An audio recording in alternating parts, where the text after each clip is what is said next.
नमस्कार, आप देख रहे हैं न्यूज़ 8। राजस्थान के भावी मुख्यमंत्री के नाम का ऐलान आज हो ही गया। मुख्यमंत्री होंगे भजन लाल शर्मा, पहली बार के विधायक हैं। 2 उप मुख्यमंत्री होंगे दिया कुमारी और प्रेमचंद बैरवा। वासुदेव देवनानी होंगे स्पीकर। तो इस नई टीम से भी साफ हो गया है कि राजस्थान की कमान भी नई पीढ़ी के नेताओं के हाथों में सौंपी जा रही है। जातियों के समीकरण को ध्यान में रखते हुए बता दें आपको कि मुख्यमंत्री ब्राह्मण हैं, उप मुख्यमंत्री राजपूत और दलित समाज से हैं।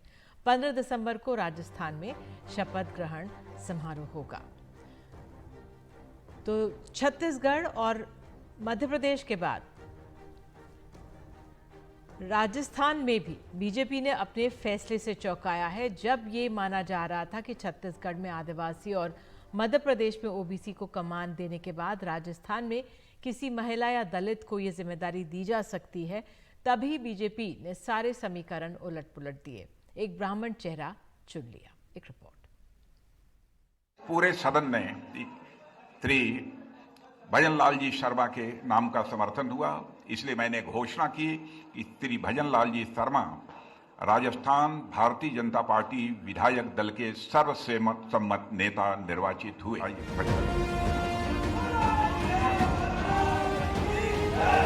बीजेपी के पहली बार विधायक बने भजन लाल शर्मा को भी शायद उम्मीद न रही हो कि पार्टी उन्हें राजस्थान का मुख्यमंत्री बना देगी।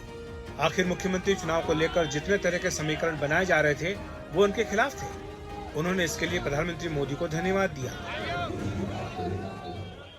मैं इतना विश्वास दिलाना चाहता हूं कि राजस्थान की ये जो टीम है, राजस्थान के जो सभी हमारे विधायक हैं, निश्चित रूप से जो राजस्थान की अपेक्षा है हमसे, भारतीय जनता पार्टी से, हम माननीय हमारे यशस्वी प्रधानमंत्री नरेंद्र मोदी जी के नेतृत्व में हम राजस्थान का पूरी तरह से सर्वांगीण विकास किसी भी क्षेत्र में हो, निश्चित रूप से हम पूरा करेंगे।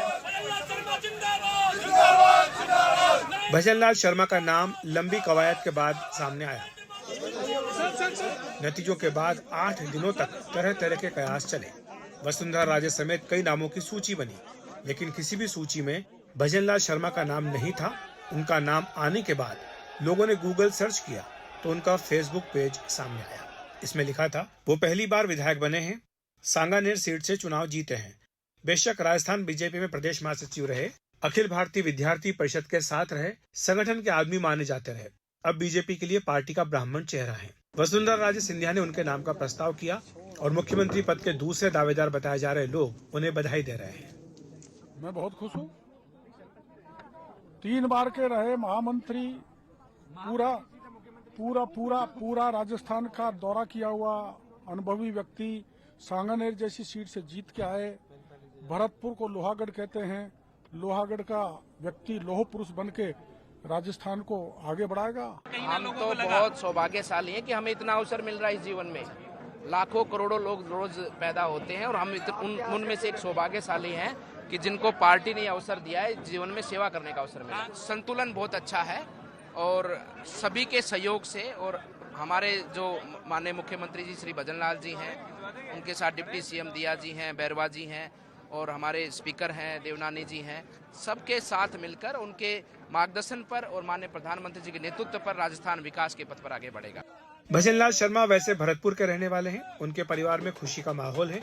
आखिर उन्हें भी इसकी उम्मीद नहीं थी। सर, आपका बच्चा सीएम, राजस्थान का सीएम बन गया, कैसा लग रहा है सर? बहुत बढ़िया, बहुत बढ़िया। भगवान की मर्जी है भैया, भगवान की मर्जी है। उम्मीद थी सर आपको कैसा हो सकता है? अब भैया उम्मीद नहीं को मत दो, बाकी मर्जी अपने आप उम्मीद रह जाए। बहुत बढ़िया, बहुत सबके बीच में भैया खूब काम करें, अच्छा काम करें, सब आशीर्वाद भगवान की मर्जी है भैया। हाँ, जनता बीच में खूब काम करें। सभी के लिए, सभी नेताओं के लिए धन्यवाद। जनता का आभार, बस जनता का आभार और मोदी जी का आशीर्वाद है, वंशी वाले की कृपा है। वैसे मध्य प्रदेश के बाद राजस्थान के फैसले से बीजेपी ने साफ कर दिया है कि उसकी रणनीति के केंद्र में अब भी प्रधानमंत्री मोदी हैं और इस तरह से वह फिलहाल समीकरणों की अनदेखी का जोखिम उठाते हुए भविष्य के लिए मन चाहे बदलाव कर सकती है। ब्यूरो रिपोर्ट के साथ अखिलेश शर्मा, एनडीटीवी इंडिया।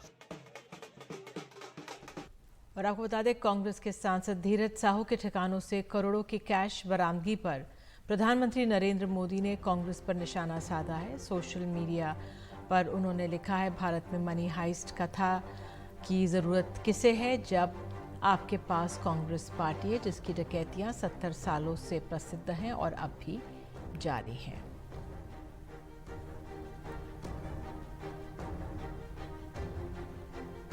गृह मंत्री अमित शाह द्वारा पूर्व प्रधानमंत्री जवाहरलाल नेहरू को कश्मीर की समस्या के लिए जिम्मेदार ठहराए जाने पर राहुल गांधी ने कहा है कि गृह मंत्री को इतिहास दोबारा लिखने की आदत है। गृह मंत्री ने कहा था कि जवाहरलाल नेहरू ने 2 बड़ी भूल की थी। एक्ट वहां लगाएंगे। अभी झारखंड में किसी एमपी के यहाँ, मैं किसी के कहना नहीं चाहता, पूरी दुनिया जानती है, इतनी सारी कैश मिली कि बैंक के कैशियर कहते हैं हमने भी। पंडित नेहरू ने मतलब अपनी लाइफ दे दी,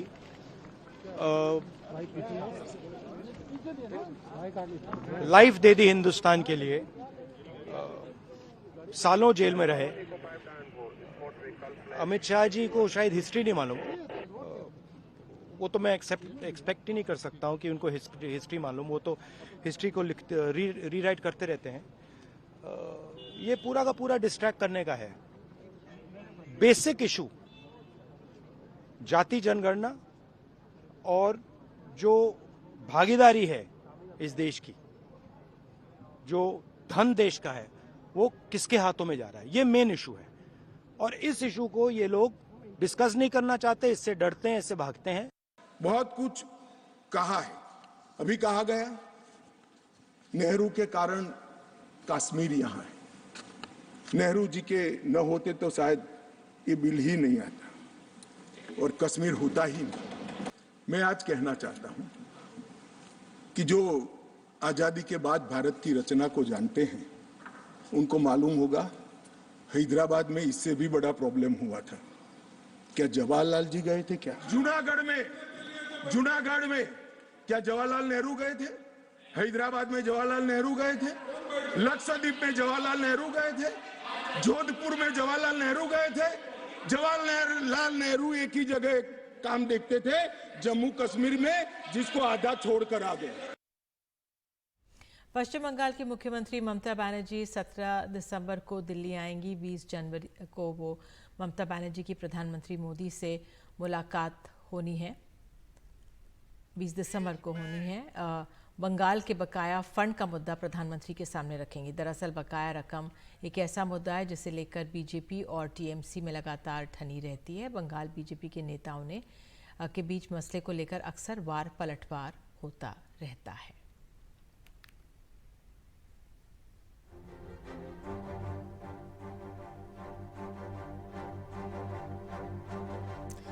उत्तर प्रदेश की राजधानी लखनऊ में कार में एक युवती से गैंगरेप के मामला जो सामने आया, इसकी शिकार हुई लड़की बताया गया बड़े पद के अधिकारी की बेटी थी।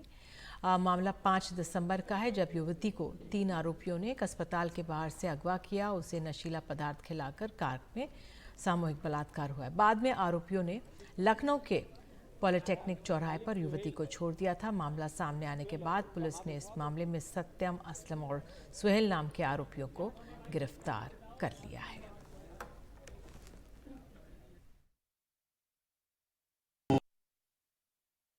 मोबाइल चार्जिंग के बहाने उन लोगों ने इसे गाड़ी में बैठाकर मादक पदार्थ और शराब आदि पिला करके दुष्कर्म किया और इस पर तत्काल थाना वजीरगंज पर 376D, 342, 328, 54, 56 आईपीसी का अभियोग पंजीकृत किया गया।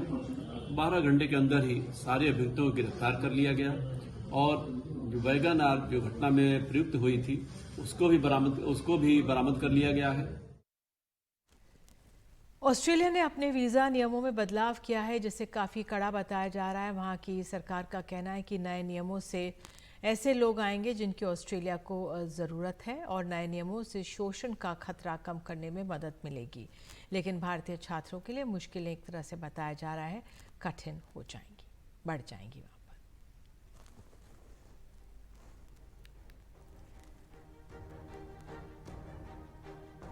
देश के सबसे प्रतिष्ठित विश्वविद्यालयों में से एक जेएनयू में अब धरना प्रदर्शन करना गुनाह हो गया है। जेएनयू प्रशासन ने छात्रों के लिए एक नए नियम जारी किए। इनके अनुसार अगर बिना इजाज़त के धरना प्रदर्शन किया गया तो 20,000 रुपये जुर्माना होगा। लगातार दोषी पाए जाने पर विश्वविद्यालय से निकाल भी दिया जा सकता है। देश विरोधी नारे लगाने पर 10,000 रुपये का जुर्माना लगाया जाएगा। जेएनयू प्रशासन ने फैसला स्कूल ऑफ लैंग्वेजेस की इमारत पर देश विरोधी स्लोगन लिखे जाने की घटना के बाद लिया है।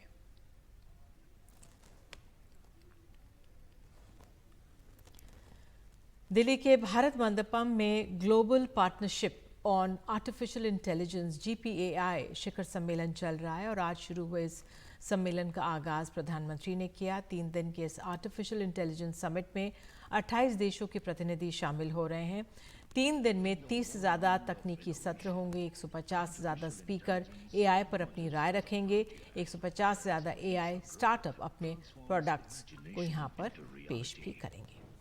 Under the visionary leadership of Prime Minister Narendra Modi, India utilizes AI across diverse fronts, from serving. हम AI की मदद से भारत में अपने हेल्थ सेक्टर को भी पूरी तरह से ट्रांसफॉर्म करने की दिशा में काम कर रहे हैं। हमने AI फॉर ऑल की भावना से प्रेरित होकर सरकार की नीतियां और प्रोग्राम तैयार किए हैं। हमारा प्रयास है कि हम सोशल डेवलपमेंट और इंक्लूसिव ग्रोथ के लिए AI की क्षमताओं का पूरा फायदा उठा सकें।